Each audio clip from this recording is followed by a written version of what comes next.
ሱራ 6:102 ላይ ያለው ምን ያላም በውስጥ አነበብኩልህ እኮ እውነተኛ ሲሆን ከጌታ አወረደ በላቸው። የትኛው ነው? ሌላ ፈርኩ እኮ እውነተኛ ሲሆን ከጌታ አወረደ በላቸው ይላል። እሺ በላቸው የትኛው ነው? ሌላ ፐርሰን ማለት ይፈልግሽ እኮ እዚህ ጋር የሆነ መንፈሱ ጅብሪል አይደለም።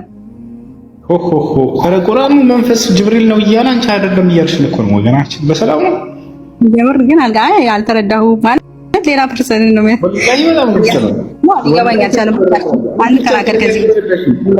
መንፈስ ቅዱስ እያለ ያለው ጅብሪልን ነው አልኩሽ። በሁለቱም ቦታ ላይ አመጣሽ። ሁለቱም ቦታ ላይ መንፈስ እያለ ያለው ጅብሪልን ነው።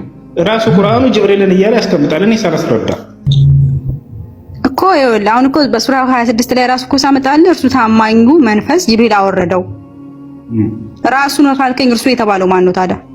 ቁርአንን ነው። ከላይ ስለ ቁርአን እያወራ ነው። አውድ የሚባል ነገር አለ። ከላይ መለስ ብለሽ እርሱ ሲል የቱን ስንል ጊዜ ከላይ የጀመረው አሁን አረፍተ ነገር እንዳለ እንረዳለን። ቁርአንን ነው ብዬ ከነ ቃሉ አሳየሁሽ። ወኢነሁ ለተንዚሉ ረቢል ዓለሚን እርሱ ከዓለማቱ ጌታ የተወረደ ነው። ነዘለ ቢሂ ሩሁል አሚን ታማኙ መንፈስ እርሱን ታማኙ መንፈስ ይላል። ጅብሪል አወረደው። ጅብሪል ነው ሳይሆን የሚለው ጅብሪል አወረደው።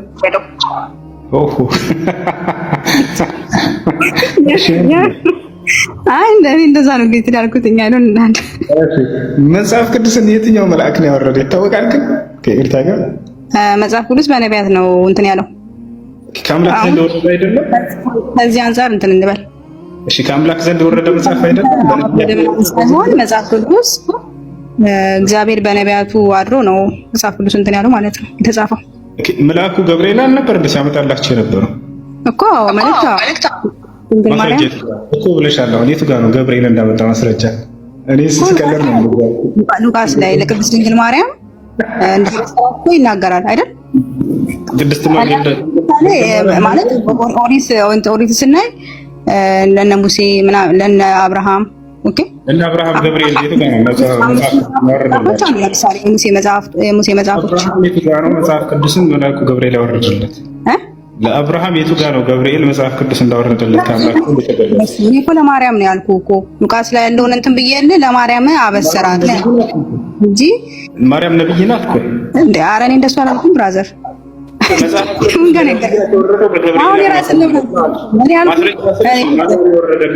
ማርያም ነብይ ናት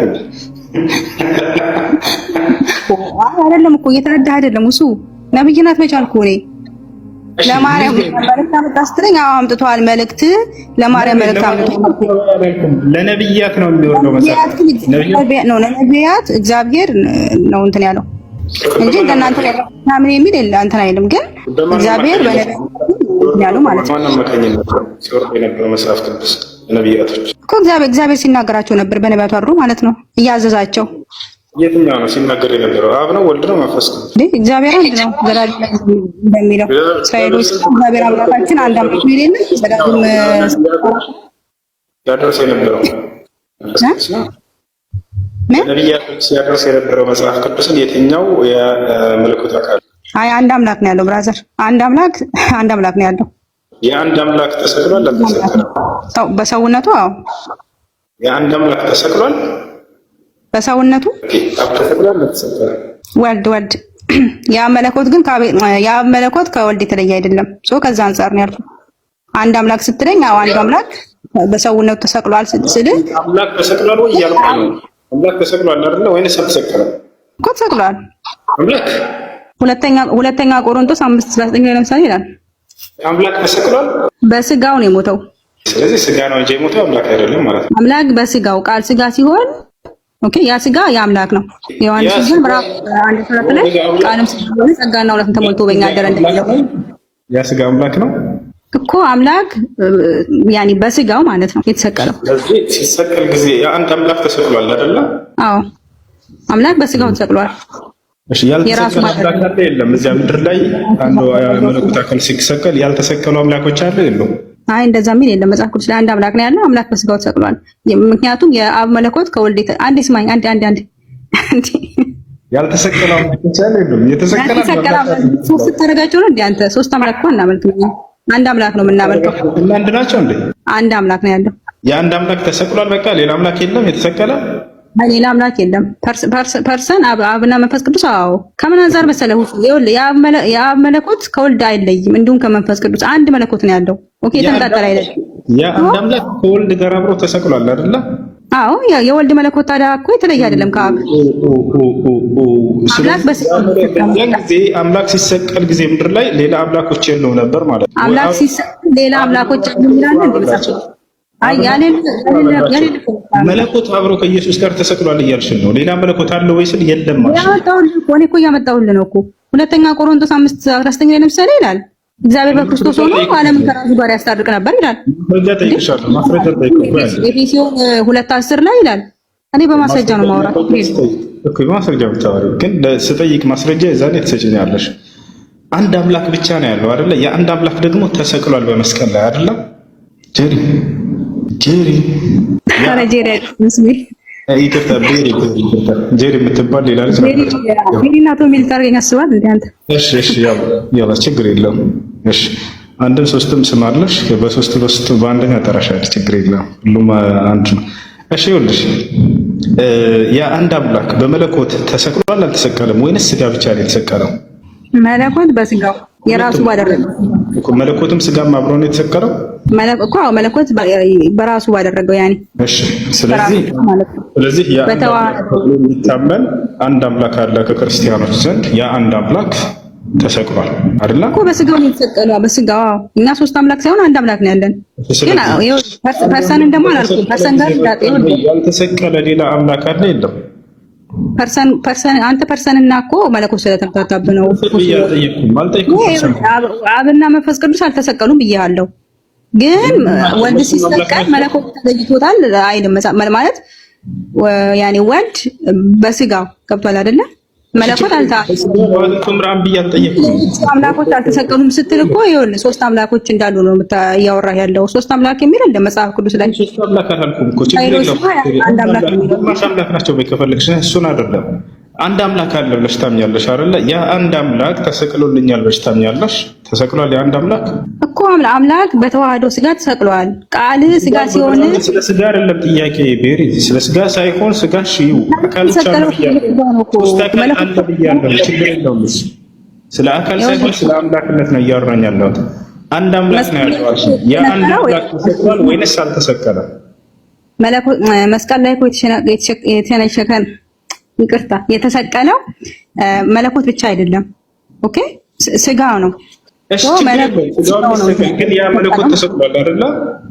አዎ መለኮት በስጋው መለኮት ብቻ ሳይሆን በስጋው የራሱ ባደረገው ስጋ ነው የተሰቀለበት። ሃይማኖት ወላሂ ያዝራል። አምላክ ስጋን ለምን አልጨምርም? ጌታ ኢየሱስ እኔ መቼ ሞታል አልኩ? ይሞታል ብያለሁ እንዴ? ግን አልተለየውም እኮ ተሰቅሏል በስጋው። መለኮት ተሰቅሏል አልሽኝ አይደለ? እኮ በስጋው እኮ እያልኩ ነው። በስጋ የሚለውን ጨምርበት እንዴ። ስጋ ነው የሚሞተው እንጂ መለኮት አይሞትም። ኦኬ ስለዚህ ስጋ ደግሞ አያድንም ይለናል መጽሐፍ ቅዱስ ሲናገር። ስጋ ብቻ ከሆነማ አያድንም አልዳንሽም ማለት ነው ገና እኮ። መለኮት በስጋው ስጋ ብቻውን አይደለም ተሰቀለ እያልኩ ያለሁት እኮ። ስለዚህ መለኮትም ተሰቅሏል ማለት ነው አይደል? በስጋው ነው የተሰቀለው። ኧረ መለኮት አይሞትም። መለኮት ማለት ነው አንዴ ሁሉም ቦታ የሚገኘውንም ታሳቢነት አድርጋየ። ስለዚህ አምላክ አልሞተም። መለኮት ሲባል በሰማይ ብቻ እንዳለ አድርጋችሁ ነው የምትስሉት ይመስለኛል። ስለዚህ አምላክ አልሞተም ማለት ነው አይደል? አምላክ በስጋው ነው የሞተው፣ በተዋህዶ ስጋ።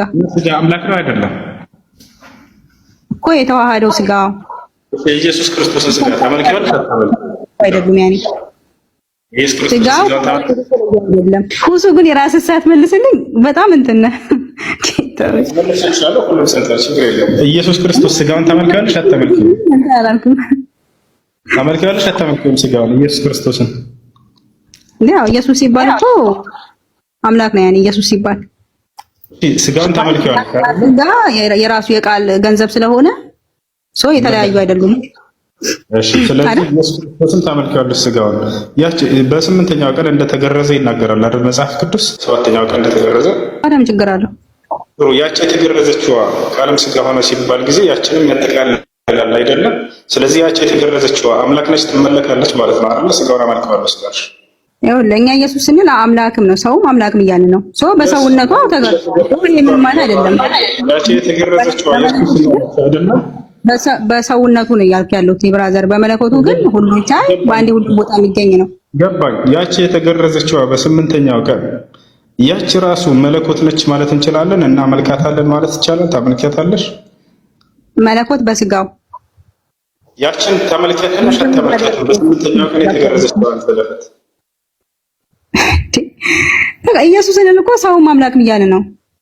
ስለዚህ ያችን አምላክ ማለት ነው። ከዛ አንፃር ያዘው። ስለዚህ የተገረዘችው አምላክ ነች። አምላክ የራሱ ባደረገው ሰውነት ማለት ነው። ቃል ስጋ ሲሆን አምላክ ነች ወይስ አይደለች? ማን ተፈቅዷታለች? አምላክ ስጋ አይደለም። አጠቃላይ እኮ ነው። ይሄ ነው የአምላክ ስጋ ነች፣ ትመለካለች። ያቺ ራሱ ማለት ነው አይደለ? ኢየሱስ ክርስቶስ እኮ ለምን ትለያያለህ? ኢየሱስ ስንል እኮ ይኸውልህ ለምን ትለያያለህ አንተ? እሺ አለኝ ይቅርታ፣ አምላክ ነች ሰራሳ ይቅርታ። ለምሳሌ ይኸውልህ ክርስቶስ የዮሐንስ ወንጌል ምዕራፍ 2 ላይ ውሃውን ወደ ወይን ቀይሮታል አይደል? ያው ወደ አስካሪ መጠጥ ሰርቶ አሰከረው ህዝቡን እንዳለ። አይ አስካሪ አይደለም። ከቄሶችሽ ማስረጃ ላሳይሽ። ዲያቆን አስካሪ መጠጥ ነው የሰራው ይላል። ማስረጃ ላሰማሽ አንዴ። እሺ ስማኝ፣ ችግር የለም ታሰማኛለህ። ውሃ ወደ ወይን ሲቀይረው ማለት ነው። ይሄ በስጋው ነው ይሄ በመለኮቱ ነው አይልም እዛ ጋር አይደል? ውሃውን ወደ ወይን ብቻ እንደቀየረው ነው የሚናገረው። ከዛ አንፃር ነው እንትን ማለት ያለብህ። ኦኬ። ስለዚህ ያቺ ብልቱ ትመለካለች፣ አምላክ ነች ማለት ነው በግልጽ እኮ። ኢየሱስ ስንል ይኸውልህ ከፋፍለን ይሄ እኮ ይሄ ነው ብለን እንትን ማለት አይደለም። ኦኬ። ሰውም አምላክ ነው ያኔ። ስለዚህ ብልቱ ራሱ የተገረዘችው አምላክ ነች። እሺ እሷ አርጋለች ተብራ ወይስ አላረገችም? አርጋለች ያላረገችም? ኢየሱስ ክርስቶስ ያርጋ ብራ እንደሱ የሚል መጽሐፍ ቅዱስ ላይ የለም። ያለውን ደግሞ እኔ ልነግርህ አልችልም። እንዴ ስጋው ሙሉ አርቀዋል አይደለ? ኢየሱስ ክርስቶስ መለኮት ከሆነች ታርጋለች እንጂ እሷ እኮ ኧረ እሱ ለኔ እንደዛ ነገር ለምን ታወራለህ? ጌታው እኔ እንደዛ ነገር አይመችም። አይ አይደለም ማለት እንትን ያኔ